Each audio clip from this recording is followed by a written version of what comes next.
Maurice Kamto. Maurice Kamto. Maurice Kamto. Il s'appelle Maurice Kamto, un homme qui fascine, un homme qui impacte, un homme qui dérange profondément, qui pour certains représente l'espoir d'un renouveau politique au Cameroun, mais qui pour d'autres représente une menace, un danger, ou alors un excellent manipulateur qui veut abuser de la confiance de tous les Camerounais au nom d'un mot très précieux qui est le changement. Dans cette vidéo, on va essayer d'aller au-delà des slogans. On va essayer de comprendre concrètement qui est Maurice Kamto, qu'est-ce qu'il représente pour le Cameroun, qu'est-ce qu'il représente même pour l'Afrique. Et pour le faire, on va se servir tout simplement de son meeting organisé à Paris le 31 mai 2025 à la place de la République. On va vous proposer une analyse fouillée, un décryptage à partir de ce que nous avons vu et entendu. Et je tiens également à préciser que nous avons été sur les lieux le jour de ce meeting et nous avons eu l'occasion d'échanger avec quelques personnes à qui nous avons posé deux questions. La première question qui est celle de savoir c'était quoi leur motivation concrète à venir au meeting. Et la deuxième question c'était tout simplement avec quoi est-ce que ces personnes en ressortent.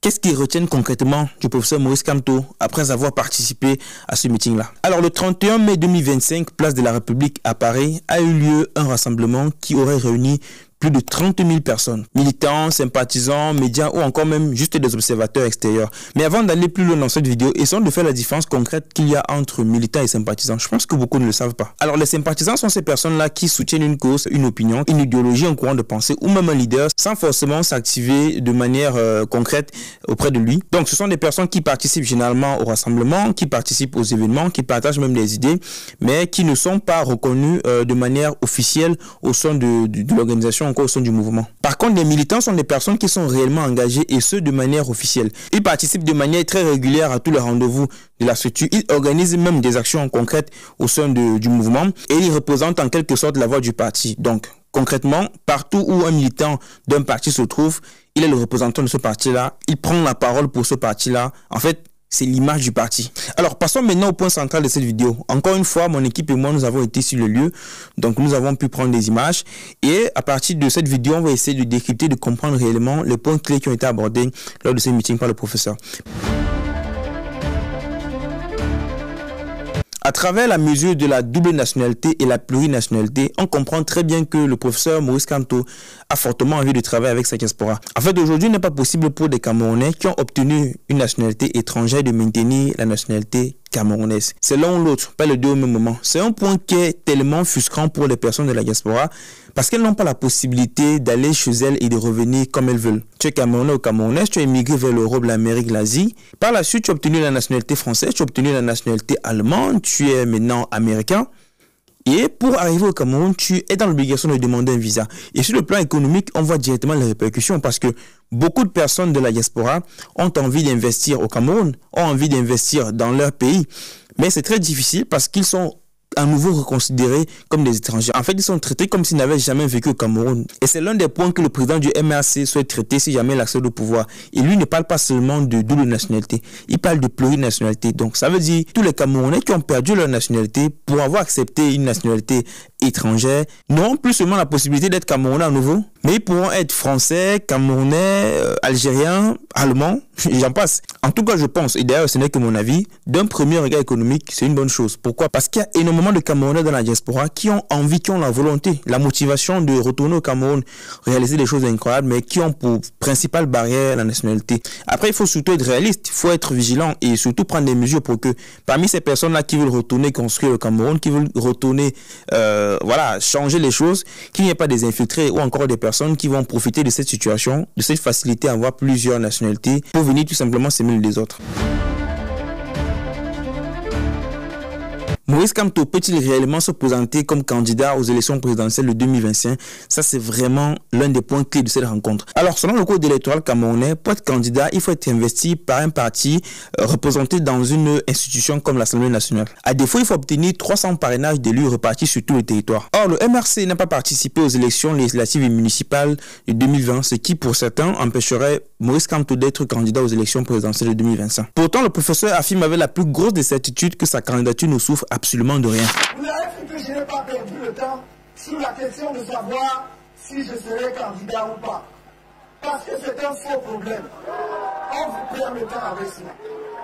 Donc, il n'y a aucun obstacle juridique, je dis bien aucun, à ma candidature à la prochaine élection présidentielle. Il n'y en a aucun. Son principal argument est justement la combinaison des articles 15 et 121 de la Constitution camerounaise. L'article 15 rappelle que tout mandat impératif est nul. En termes simples, cela veut tout simplement dire qu'un élu n'a pas l'obligation de suivre la ligne de son parti. Donc, il peut faire des choix, il peut agir selon sa pleine conscience. Et l'article 121 précise que pour être candidat, il faut avoir 300 signatures d'élus ou de chefs traditionnels sans forcément qu'ils viennent du même parti. Donc, juridiquement parlant, même si le MRC n'a pas été officiellement représenté à ces élections-là, le professeur Maurice Kamto peut réellement compter sur le fait que les élus issus d'autres partis peuvent librement le parrainer. Après, ce n'est pas la chose la plus facile, surtout dans un pays où le pouvoir en place contrôle la grande partie des institutions. Mais encore une fois, si on se réfère au texte, si on se réfère à ce que dit la loi, c'est un argument légal sur lequel il peut appuyer sa candidature. À côté de ça, il dénonce également le fait que le parti en place aurait tenté de violer la Constitution en voulant reporter les élections municipales et législatives de 2025 en 2026. Question de le retarder et de ne pas lui donner l'opportunité de se rattraper. Après, d'après ce qu'il dit, conformément aux élections de 2020 où il n'a pas participé. J'ai l'impression parfois que nos amis qui passent leur temps dans les cabinets noirs à voir comment créer des difficultés aux gens avaient pensé que le fait pour nous de ne pas aller aux élections de 2020, les carottes étaient petites. Et après, ils se sont rendus compte que même malgré qu'il y avait des élections en 2025, législatives et municipales en février, ils ont dit, mais on va faire comment? Ils ont violé la Constitution pour envoyer les élections en 2026. Ils croyaient que c'est réglé. Ils croyaient que c'est réglé. Sauf que, comme l'ont montré d'excellents juristes par ailleurs, la combinaison de l'article 121 et des dispositions de l'article 15 alinéa 3 de la Constitution rendent possible ma candidature. De toutes les façons, les élections approchent à grands pas. Un autre point important, je dirais même très sensible de ce rendez-vous, c'est l'exemple pris sur le Sénégal. Il a rappelé que le changement ne viendra pas en dormant. Ça c'est clair, il faut travailler, il faut bosser, il faut être debout. Mais il a surtout dit que le Sénégal nous parle et qu'une cinquantaine de personnes ont perdu la vie dans cette bataille. Si nous attendons le changement après lequel tout le peuple camerounais depuis des décennies, ce sera la faute du peuple. Voilà, n'attendez personne. Parce que le Sénégal, pour obtenir les résultats que vous avez vus, les jeunes Sénégalais qui sont battus tout au long de l'année 2023 et 2024, il y a eu pratiquement 50 morts. Oui. Ne croyez pas que quelque part les gens se couchent et le changement et les transformations arrivent. Je ne vous ai jamais demandé autre chose que de dire exiger dans notre pays que les gens respectent la loi. Cette phrase particulièrement a suscité beaucoup d'interactions, notamment des personnes qui vont à l'opposition de sa pensée. Et bien pendant que je rassemblais les éléments pour ce documentaire, je suis tombé sur les propos d'un journaliste, je préfère taire le nom. Il dit, je cite, « Je viens de suivre l'extrait du meeting de Maurice Kamto tenu à Paris. Il y a un appel clair à l'insurrection, la banalisation de la mort de 50 Sénégalais et surtout de la déshumanisation du discours politique. Il est urgent que l'auteur de ces propos les réinterprète devant les autorités compétentes. L'apologie de la mort est inacceptable. Nous demandons à ce leader d'accepter sa mort politique. » Bon, là on constate clairement qu'on a affaire à un couteau à double tranchant parce que ce soit les propos du journaliste en question ou alors les propos de Maurice Kamto, on peut les interpréter de 10 000 manières différentes. Selon ce journaliste, Maurice Kamto serait en train de banaliser la mort de certains Sénégalais. Et pour lui, ce serait assez facile que ça se réinterprète au Cameroun. Après, d'autres personnes qui ont sensiblement le même point de vue que le professeur vont tout simplement penser que c'est un rappel historique. Ils rappellent le fait que les Sénégalais se sont battus. Ils rappellent aux jeunes Camerounais, tiens, regardez ceux d'à côté. Pour libérer leur peuple, ils ont dû se battre. Ils ont dû rester debout, ils ont dû rester éveillés. À côté de ça, la mention du nombre de personnes qui ont perdu la vie dans cette bataille-là, c'est quelque chose de très profond et de touchant. Moi, personnellement, je souhaite que s'il doit y avoir changement au Cameroun, s'il doit y avoir changement dans tous les pays, que les choses se fassent de manière souple, que les choses se passent dans les urnes, inscription sur les listes électorales, choix de son candidat et contrôle. Comme je l'ai dit précédemment, nous avons également effectué un travail de terrain, c'est-à-dire recueillir le ressenti des personnes qui ont participé ou encore qui ont assisté à ce meeting-là. Let's go. Moi, je dirais un seul mot, le changement. En fait, comme tous les Camerounais, on veut tous le changement. Et quand on veut un changement justement pour un pays, il faut qu'on sache se mobiliser. Et c'est ça qui m'a fait quitter de ma ville. Moi, j'habite pas Paris. Moi, je suis de Nantes. Ce matin, depuis 4 h du matin, je suis là. à Paris et donc c'est ça ma motivation, c'est le changement.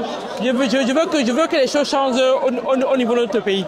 Que les Camerounais sont responsables de ce changement-là. Si MMI ne décide pas du changement, ça ne se fera pas. Donc, les Camerounais, les gars du pays, vous au pays là, la balle est dans votre camp. Parce que nous, vous avez vu la mobilisation, on est déjà mobilisés. Donc, on va changer. Maintenant, c'est à vous de faire le changement. Depuis 2018, Maurice Kamto, le professeur, le président, il a une seule parole de rassembler et de nous donner vraiment la marche à suivre. Et c'est ça qui fait en sorte qu'aujourd'hui, encore à 2025, nous nous retrouvons encore à la même place de la République. Parce que déjà, à la sortie en 2020, après la prison, il est venu à la même place, nous étions là, à la sortie de la prison. Donc ça, c'est la première motivation qui fait en sorte que... Mais aujourd'hui, nous avons, au moins aujourd'hui, je connais ce que c'est le code électoral, la Constitution, ce que je ne savais pas avant. J'ai ma carte d'électeur, je vais voter, je vais suivre mon vote grâce à lui. Après avoir écouté cette journée, aujourd'hui le président en 2025, il nous a fait comprendre que cette année, c'est une année exclusive pour nous et nous allons nous libérer nous-mêmes. Ce n'est pas quelqu'un qui va libérer le Cameroun. C'est nous, le peuple camerounais, qui allons libérer le Cameroun via le vote ultime. Je voudrais un nouveau Cameroun. Il faut que le Cameroun change. Il faut que le Cameroun change, même plus pour moi, pour mes enfants, parce que j'ai des enfants de votre âge. Il faut que les enfants aient de l'espoir. Je suis sûre que un nouveau Cameroun est possible. Après avoir écouté Maurice Kamto, j'en ressors vraiment galvanisé et avec toute l'assurance qu'un nouveau Cameroun est possible. Je suis venu au meeting du professeur Maurice Kamto parce que je pense que le Cameroun a besoin d'un nouvel élan et c'est le candidat qui me semble le mieux à même de porter le Cameroun avec ses nouvelles espérances. J'en ressors avec beaucoup d'espoir pour l'avenir et notamment le message qui a été adressé à la diaspora sur toutes les problématiques qu'on connaît, sur la double nationalité et la possibilité que la diaspora pourra enfin devenir un levier pour le développement de notre pays. Ma motivation d'être là aujourd'hui, c'est l'amour du parti, c'est-à-dire l'amour du changement. L'amour du parti, pourquoi l'amour du parti? Parce que le parti a un programme politique énorme, un programme politique qui apporte le succès dans le pays. Un programme politique auquel les Camerounais rêvent tous. Les Camerounais rêvent tous à atteindre leurs objectifs. Voilà mon but d'arriver ici aujourd'hui. Je m'en ressens très fier, puisque le président, lui, il a tout dit. Lui-même, il a répondu présent, il a promis d'être là et il était là, avec tout son staff technique.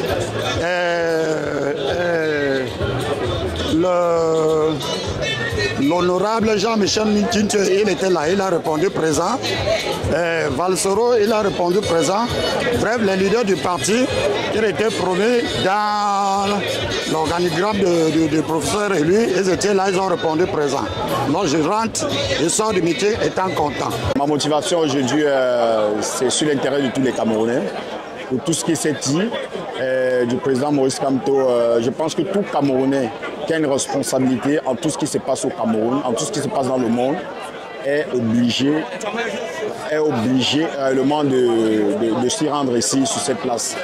Et moi, ce que je peux retenir sur ce meeting aujourd'hui, sur tout ce que le président élu du Cameroun a dit, il a parlé de la jeunesse surtout, ce qui m'a vraiment interpellé. Il a parlé de la reconnaissance, il a parlé de l'anticipation, il a parlé aussi du vote, le vote qui est très important pour tout Camerounais, que tout Camerounais doit être élu, doit avoir son bulletin de vote, peu importe où il se trouve, même s'il se trouve au Cameroun, même s'il se trouve au fin fond de l'Est du Cameroun. Il faut qu'on se rassure à ce que tout Camerounais a son bulletin de vote, a sa carte électorale, je veux dire. En dehors de la géopolitique, il a un peu abordé tout ce qui se passe dans le monde.